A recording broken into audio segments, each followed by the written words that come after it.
Bersama kami dan masih bersama saya terhubung melalui virtual Zoom. Ini kita bersama Direktur Utama PT Garuda Indonesia, Bapak Irfan Setiaputra. Pak Irfan, kita lanjutkan dialog kita begitu ya. Ini cukup menarik nih ya soal penerbangan deh, industri penerbangan di Indonesia. Pak, ini kita spesifik begitu untuk Garuda Indonesia begitu. Ini sebagai maskapai nasional, bagaimana Garuda Indonesia ini berkontribusi dalam mendukung visi Indonesia untuk menjadi negara yang maju dan mandiri, terutama dalam sektor transportasi udara dan pariwisata. Ya, gini. Jadi pertama saya ingin mau coba tegaskan dulu bahwa ini sebuah ekosistem ya.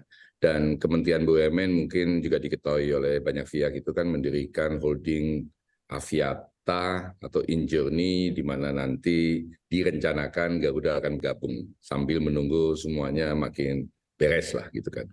Tujuan utama kita Garuda dalam hal ini dan Aviata itu ingin memastikan bahwa peningkatan atau recovery dunia pariwisata itu bisa memperoleh dukungan yang semaksimal mungkin, baik itu dari airlines, airport maupun pengelola tempat-tempat wisata seperti ITDC maupun Borobudur, Sarinah dan yang lain-lainnya. Gitu. Nah, ini perlu kita tegaskan berulang kali bahwa adalah tugas Garuda dari awal kita didirikan itu untuk memastikan dua hal terjadi. Yang pertama, connectivity antar pulau, antar kota, dan antar suku di Indonesia. Yang kedua adalah memperkenalkan Indonesia ke dunia luar dan membawa wisatawan ke Indonesia. Jadi kita terus-menerus akan masuk ke daerah itu sambil tidak mau menutup mata bahwa banyak airlines juga ingin masuk ke Indonesia, gitu kan. Saya terus-menerus mendiskusikan ini dengan teman-teman, juga dengan regulator dalam hal ini Kementerian Perhubungan ya. Jadi kita ingin bahwa kemudian kami Garuda ini juga sangat terbuka untuk siapapun mau masuk ke Bali misalnya. Baik itu dari negara manapun. Karena kita percaya dengan ada penerbangan ke Bali, yang terjadi adalah inbound travelers. Ya kan? Jadi baik itu dari Eropa, Middle East maupun Amerika maupun dari Australia maupun Jepang, Korea dan Cina. Kita persilahkan dan kita tidak ingin sama sekali memberikan hambatan terhadap itu. Kita memang meminta untuk membatasi penerbangan internasional khususnya ke Jakarta dan beberapa kota lain. Kenapa?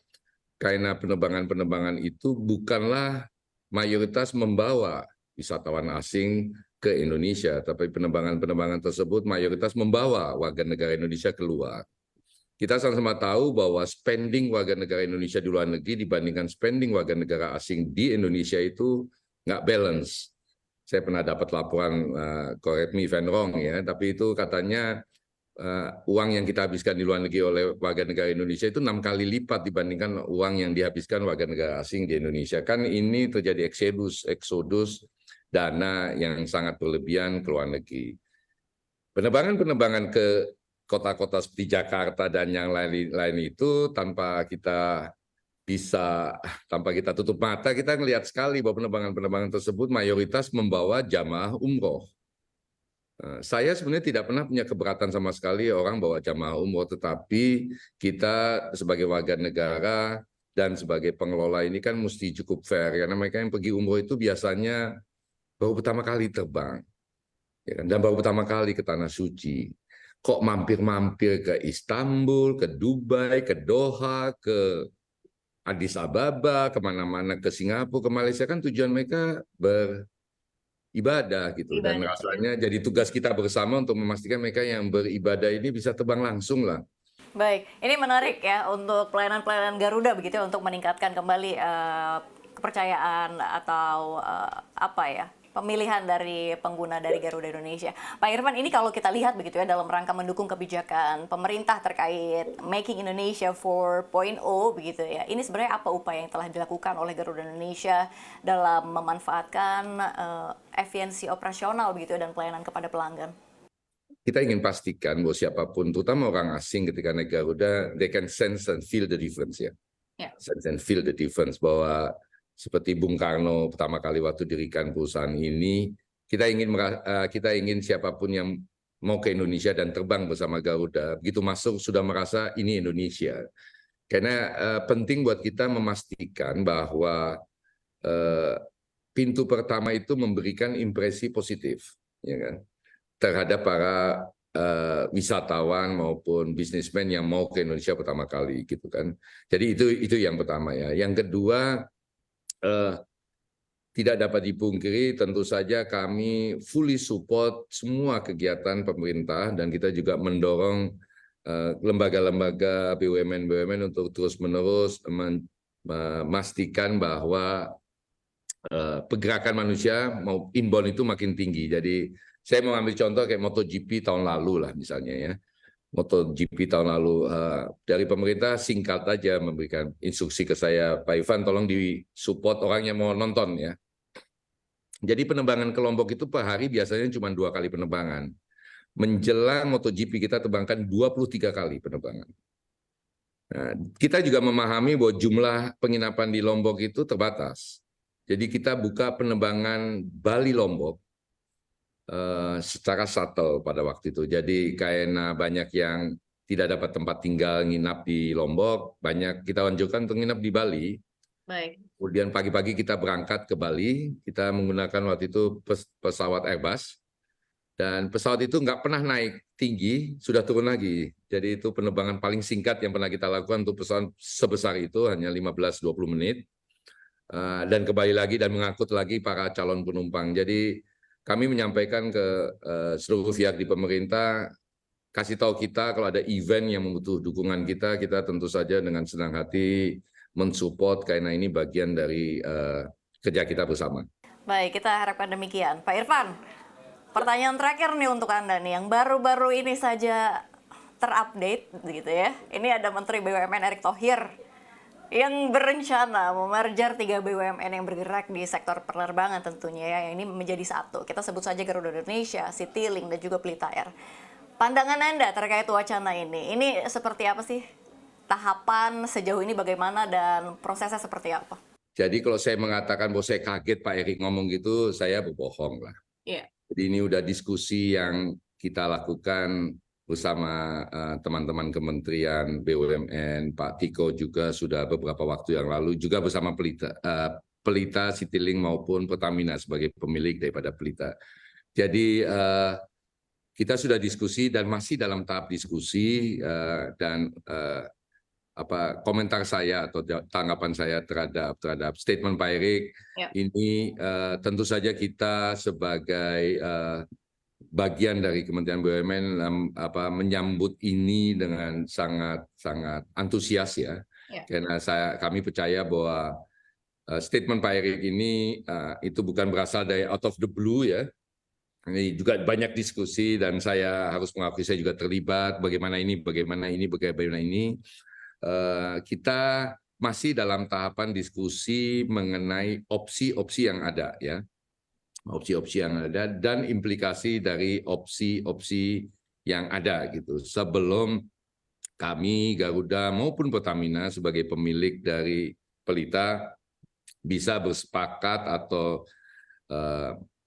menyetujui bersama bahwa ini adalah opsi yang terbaik yang akan kita usulkan untuk disetujui oleh Kementerian BUMN dan bisa dieksekusi. Jadi kata-kata merger ini seolah-olah menciptakan satu pilihan. Faktanya enggak. Kita lagi analisa mendalam opsi yang ada, dan hari ini saya ingin sampaikan udah ada 3-4 opsi. Kita diminta mendalami, melakukan analisa yang lebih dalam, bukan cuma terhadap pro konsnya hari ini, tetapi terhadap kemungkinan kemudahan dan peluang di hari ke depan. Kita juga sedang membuat riset kecil lah ya untuk melihat pandangan publik terhadap Garuda, Citylink maupun Pelita sehingga kita bisa datang dengan opsi yang terbaik. Nah, opsi merger ini itu juga punya implikasi terhadap opsi market segmen mana yang mau dimasuki gitu kan. Ya kan, termasuk opsi di dalamnya apakah akan ada pemikiran untuk mengembangkan bisnis Garuda di segmen lain gitu kan. termasuk di dalamnya apakah Pertamina masih ingin punya perusahaan aviasi atau Pertamina tidak mau fokus lagi ke aviasi. Jadi masih banyak sekali pertanyaan-pertanyaan. Saya ingin menyampaikan bahwa kita belum menyimpulkan.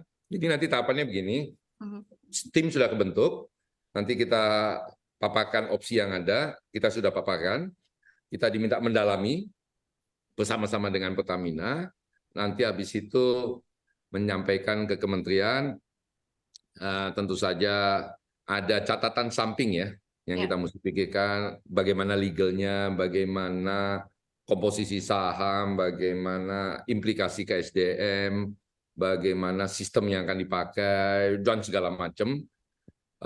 Dan apakah ada cash involved ke sini atau tidak, non-cash, bagaimana tax isunya, dan segala macam. Jadi masih banyak yang mesti didalami sebelum nanti kita datang dengan alternatif terbaik untuk bisa memperoleh persetujuan Kementerian BUMN. Nah, di dalam proses ini semuanya teman-teman dari Kementerian BUMN sudah terlibat dari awal. Jadi kita nggak mau juga menyampaikan alternatif ke Pak Menteri, terus Pak Menteri terkaget-kaget gitu. Kok ini nggak ada pernah ngomong sama saya. Jadi mudah-mudahan kita berharap bisa secepatnya. Banyak teman-teman wartawan nanya target timeline-nya. Saya sih selalu bilang secepatnya. Tapi seperti Anda ketahui, buat kami di Kementerian BUMN atau sebagai PT, penutupan tahun itu penting gitu kan. Jadi tentu saja kita berharap bahwa ini bisa diselesaikan sebelum akhir tahun ini. Apalagi tahun ini kan mungkin juga mulai menjadi tahun politik. Jadi kita mesti juga hati-hati dan memastikan bahwa semuanya proper dan jangan sampai di interpretasi sebuah tindakan yang mengada-ngada gitu kan ya. Jadi judgement narasinya dan segala macam kita lagi siapin semuanya. Baik, masih banyak yang didiskusikan dan tentunya pada intinya Anda menyambut baik wacana ini, begitu ya Pak Irfan ya? Gini. Pertama kalau soal itu saya menyambut baik, tapi kalau Pak Menteri sudah menyampaikan di publik, saya pasti akan menyambut dengan baik gitu kan. Dan akan mendukung, baik. Pasti Pak akan Irfan, mendukung lah Pak. iya, Karena baik. Pak Menteri nggak pernah ngeluarin statement out of the blue ya. Pasti sudah disiapkan jauh-jauh hari. Baik, Pak Irfan, terima kasih atas dialog kami hari ini dan tentunya kita harapkan semoga peluang pertumbuhan industri penerbangan Indonesia kian cerah tahun ini. Sehat dan sukses selalu Pak Irfan. Demikian dialog kami bersama Direktur Utama PT Garuda Indonesia Tbk, Bapak Irfan Setiaputra. Dan informasi selanjutnya akan kami hadirkan sesaat lagi usai jeda. Jadi jangan kemana-mana, tetaplah di CNBC Indonesia.